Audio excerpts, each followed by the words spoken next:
यूं तो आपने राजपूत वीरांगनाओं की कई कहानियां सुनी होंगी, लेकिन हम आपको एक ऐसी राजपूत महिला से मिलाने जा रहे हैं जो किसी वीरांगना से कम नहीं है। इनके हौसले की कहानी आप देखेंगे तो आपको भी अपनी मुसीबतें छोटी लगने लगेंगी। यकीन नहीं होता तो मिलिए देवास की मानकुंवर बाई राजपूत से।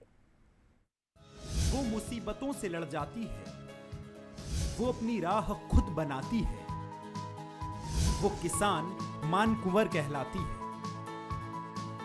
मानकुंवर बाई राजपूत देवास के चुरलाए गांव में रहती हैं। मानकुंवर बाई पेशे से किसान हैं और खेती भी ऐसी करती हैं कि कई अवार्ड अपने नाम कर चुकी हैं। मुख्यमंत्री से लेकर राज्यपाल तक मानकुंवर को सम्मानित कर चुके हैं। आज मानकुंवर बाई की गिनती समृद्ध किसानों में होती है, लेकिन उनका यहाँ तक का सफर संघर्षों और प्रेरणा से भरा हुआ है।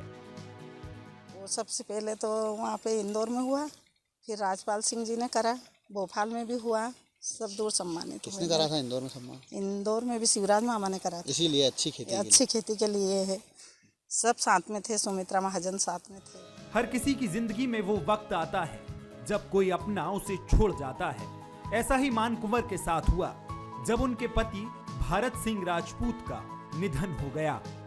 इस बात को अब 25 साल हो चुके हैं, लेकिन उस वक्त को याद कर मानकुंवर बाई की आंखें आज भी नम हो जाती हैं। बहुत ही कठिन, तो बिल्कुल पहाड़ी टूट पड़ा था। ये समझ लो कि बिल्कुल जीने का रास्ता ही नहीं बचा था। फिर बच्चों को देख देख के मैंने किया कि सब कुछ यही है। मानकुंवर बाई ने हालात से हार नहीं मानी, बल्कि मुश्किलों का डटकर सामना किया। पति के जाने के बाद खुद ही खेती करने का फैसला किया।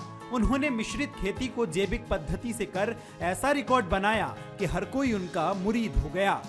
वैसे आ जाती हूँ तो शाम को ही जाती हूँ खेत पे से। अभी हमने आलू लगाए थे, लहसुन लगाई है, प्याज लगाए हैं, तो आलू खुद गए और लहसुन और प्याज रहे हैं। कुछ पाकर खोना है, कुछ खोकर पाना है। जीवन का मतलब तो आना और जाना है। संतोष आनंद का ये गीत मानकुंवर के जीवन पर सटीक बैठता है। उन्होंने भी बहुत कुछ खोया, लेकिन अपनी दृढ़ इच्छा और हौसले के दम पर बहुत कुछ पाया भी। और मानकुंवर नजीर बन गई उन लोगों के लिए जो मुसीबतों से हार मान लेते हैं। अभिताभ शुक्ला, बंसल न्यूज, देवास। कवर्धा जिले का वनांचल इलाका बड़ा आकर्षक और सुकून देने वाला है। हम बात कर रहे हैं बोडला ब्लॉक के बैरक गांव के पास बने रानी दहरा